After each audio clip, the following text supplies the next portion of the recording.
It might not be specifically the puzzles, unless the puzzles, here's the thing, unless the puzzles were specific to the writings that were in them.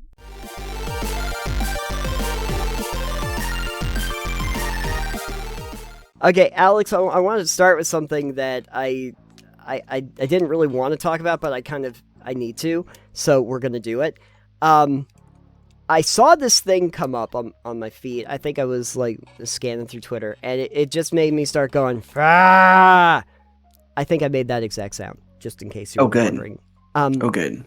I mean, Twitter often makes that sound, so... Yes. Almost every single time that I'm on Twitter, my first thing that I do is scream into the void. There was some talk going around about the newest game from Cyan. It's not Abduction, is it? No, actually, they have a new one? They do. They do. This is Firmament. Okay, no, I did hear that title somewhere. Right. Comes from Cyan. Cyan always very well known for Myst and Riven and, all of those games that came out, very classic puzzle games. When people were playing this, they had a very negative experience. It seemed to be fairly negative response back because of some things like, the puzzles. I think that they cite here, fans let down by some of the puzzle designs, also repeatedly mention how flat the game's world feels, how poor the narration is, and the sparsity of Firmament's in-game lore, which really stand out compared to Cyan's 90s blockbusters. Well, we know why, because when they ran the credits at the end, somebody, specifically actually Luke Plunkett over at Kotaku, made note of this. It's because of the nice little thank you that they give to all the AI-assisted content they put in. In fact, as the article reads, and they have the screenshot, which I'm going to throw up on the screen right now if you're watching the video, AI-assisted content. Which includes, as it says here, journals, logs, checklists, newspapers, stories, songs, poems, letters, loosely scattered papers, all backer portraits, all founder portraits, the sunset paintings, the Art Nouveau wallpaper in the Swan dormitory hallways, propaganda banners, coastal spill decal kit, all voiced mentor, announcer, founder, and other speeches, backer exclusive content. That's what's listed under AI-assisted content for the game. It feels like a lot. It is. So, as you can tell, this was not something people were happy to hear about. One of the things that people were very concerned about was the idea that, does this mean that there were voice actors that were, just basically having their stuff used? Luke Plunkett apparently reached out to Cyan, and Cyan did give a response, and I'll tell you what their response is for the clarity of this, before I continue. AI-assisted content listed in credits for Firmament is, well, exactly that. It is content of which its final state you see it as in the game, as was assisted. Not wholly created, but services built on what many refer to as AI that Cyan staff made use of. For example, all voice acting content was performed by an actual human being, 100% of the time, which may have been obvious already if you have listened to it, especially considering the performance cadence and content, but the final performance timbre, pitch, and tone was modified with one of those services with the performer's consent. Hopefully that clarifies things more and provides a good example of what we mean by AI-assisted content. I guess, were the puzzles assisted with the AI? I don't remember if you had said that, sorry. The puzzles themselves, no. Okay. The puzzles themselves, no. But just like journals, newspapers, poems, letters, the paintings, the banners, like all the stuff in the game world. It might not be specifically the puzzles, unless the puzzles, here's the thing, unless the puzzles were specific to the writings that were in them. So this leads to the idea that AI can be a useful tool, but relying on AI to make the deep lore and intricate, interesting parts of it is probably not a smart idea because AI is soulless. Right. Quite And- literally, it has no resonance to it. It can't produce art. It can only emulate what it's seen that is art. Right. And we did talk about this a little before in a different episode Yes. that like AI can generate these story beats Sure. and, for instance, journal entries, but it cannot forward think Right. Right. It can based aggregate on what and it's shuffle. doing now. Yeah. Yeah. So it's like you can have a journal here, but this journal here is not going to inform the next journal entry that it would make. So, Right. like, Right. unless they're specifically feeding in parts, like typing in a prompt here and coming up with one that they like and then taking it, like, either these journal entries are useless Yeah. and just there for flavor and just maybe they have it write most of it and then they edit it themselves. I don't really know. Right. But like if people are, why I'm assuming it's the majority of people have had a negative experience with this game. I will go real briefly over to my Steam. Yeah, it has a mixed. Out of 390 reviews, it came out on May 18th. It has a mixed, which is a little bit odd for Cyan. Yeah, one of the, let me see, most helpful review. Here's the most helpful review. It's a downvote. Most helpful review. I backed this game on Kickstarter a number of years ago. It was no longer on my radar, so I was delighted when it was released and I could return to the world of Cyan. As one would expect, the graphics and soundtrack are exceptional, the game itself not so much. The landscape is empty with snippets of dialogue that tell you a wee bit of backstory. There is almost no lore, and few books, notes to find for clues. In the final moments, the story is revealed, and it seems like a letdown after hours of working through puzzles to traverse the various environments to reach the end location. Yeah, I'm seeing a lot of negative stuff here. Did it have a percentage of how much is positive / negative when you hovered over it? It's... Alright, so 64% say positive. 64% still say positive. I mean, 64 is still a failing grade. 64 is a failing grade. I'm just sitting here like, if I were to look at Myst, and this would be the new Myst from 21, we're at like 88 all time. Do they have Riven? Can I look at the old ass Riven? 87%. So yeah, there's definitely a disparity in how these have been perceived by the population at large. And I think it's mostly because for Cyan and people that like Cyan, it was the idea that they really crafted these worlds by hand, and that this was an endeavor, a labor of love of some sort. Like, in a more general sense, I just don't like the idea of AI being used for art as a general rule, because I don't think it does a very good job of it. I don't know if you saw somebody decided to use AI prompts to try and give the rest of the album cover, I use in quotation marks, for Abbey Road, where they were like, you know, the cover for Abbey Road, the Beatles, where it's the four of them walking on the street, and it's just right up there. Well, they decided, we're going to use AI to show you the rest of Abbey Road. And it's got, like, a car from the 1990s over here. It's got a blimp in the sky. It's got all of this bullshit around it that has that adds no context to the album or why they're on the street or anything else. And it's just a bunch of bullshit. And somebody made the very clear comment of like, one of the things that art does, and artists have to do, is decide when they are not going to add more in there. Framing and where you stop framing it is very important. And one of the problems with AI art is that they always think more is better.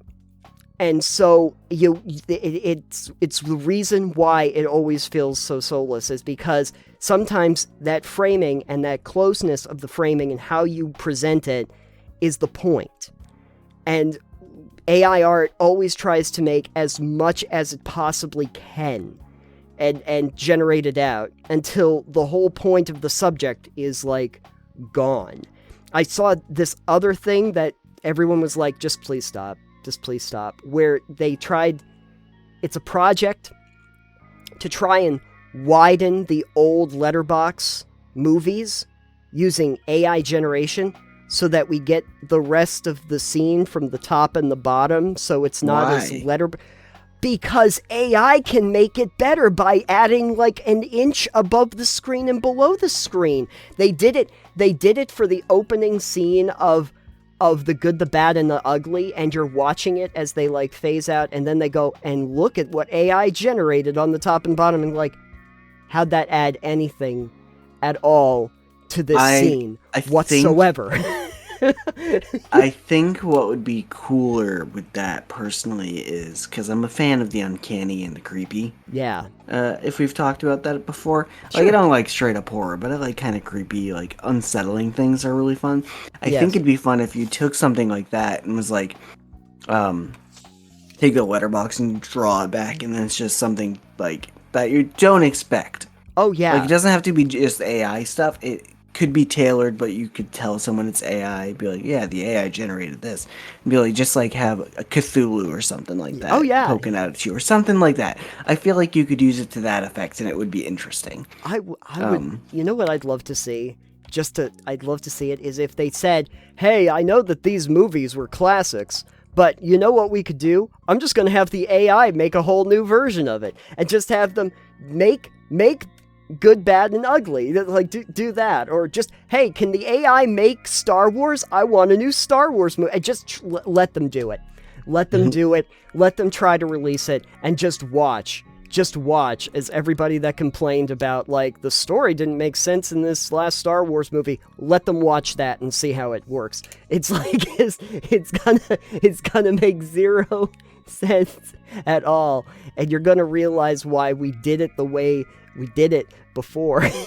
There's a reason for it.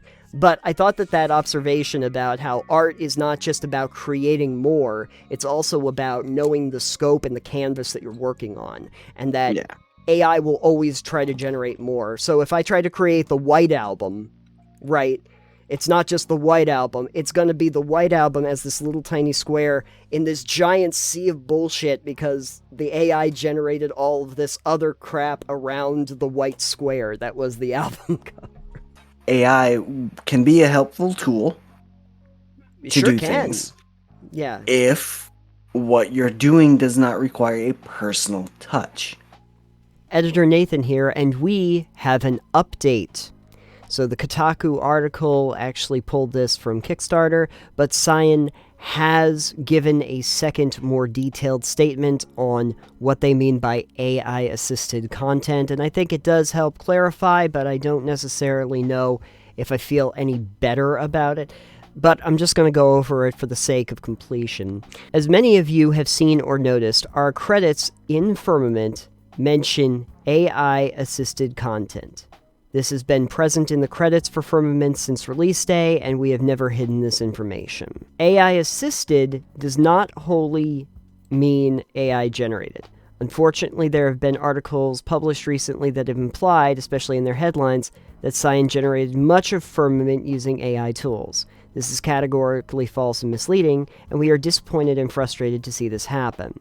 They clarify a couple things like the voice performances in Firmament were voiced 100% of the time by a talented member of our development team who elected not to be credited by name.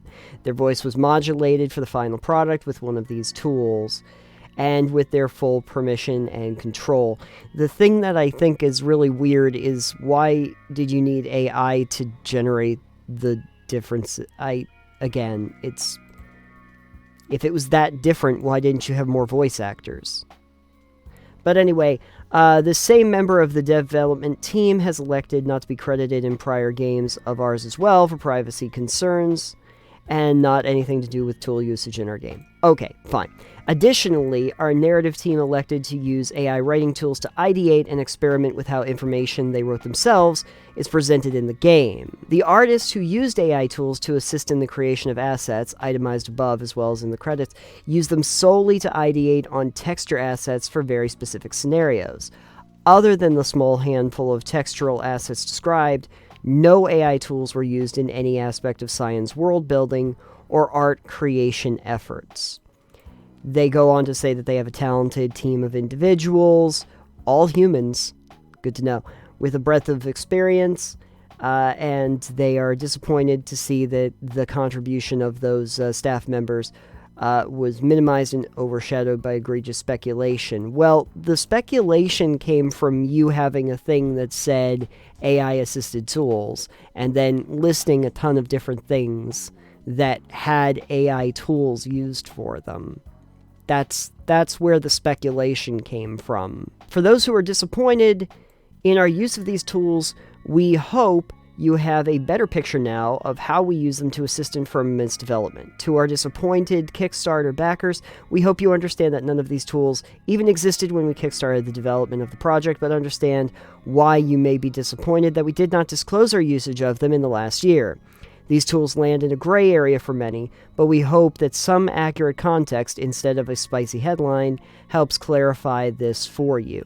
First of all, just want to say that if Cyan had just released this to start with, or had been upfront with their Kickstart backers to begin with when they started using these, knowing that it was this kind of a thing, there probably wouldn't be headlines like this coming out now. Second of all, I can understand the idea that you want to ideate, and maybe you think AI generation will be able to ideate faster. That's understandable, but understand the response that you got back, Cyan, and understand the negative response that you got back from this, and understand that when people complain about something like this isn't up to the standards that we're used to when it comes to the story and the dialogue and stuff like that, that maybe it's because we're ideating off of the AI. I'm spitballing here because obviously we don't know, but I'm still thinking that the AI tools, considering that they got used here and not in previous games, even though they weren't in charge of the game, did not produce very good results by the metric of the people playing the game. I think the takeaway should probably be, maybe don't do this in the future. And again, like, I do a lot of editing myself. I don't understand why you needed to use AI tools to modulate pitch and timbre. It seems unnecessary, but they're saying that it wasn't nearly as egregious. It's not like the AI just made the whole game. They used it for ideation. They used some of the tools in the suite to help with some of the textures and stuff. Fine. But still, you saw the result. Editor Nathan out. Enjoy the rest of the segment. Nathan, I don't know how you can get a hold of it, but maybe we should run one of our episodes through an AI editing process. We should. We should run it through an AI editing process, and then you'll see, oh wow, save Nathan a whole lot of time. Yeah, and wow, the quality just went up. Yeah, it went up so much. In fact, I'm going to run us through an AI program, and we'll get metahumans, and then I'll just have us talk about, I'll just put little topic into the thing, say, talk about game bad, and then just like sit there and just have the AI generate. That'd be a fun experiment if podcast. It probably didn't cost hundreds of dollars to get access to the AI to do that. So yeah, it is. But you know, if we ever get a chance to, folks, we'll run an experiment. An experiment. We'll see what we can do. Maybe. Anyways. I'd like to try and put myself into MetaHuman at some point, though. What do any of you think out there? AI, bad or really bad? Those are your options. Or did you play Firmament? Did you think it was flat and soulless, or did you think it was a good game? Did you think Firmament was a good game? And if you did, why?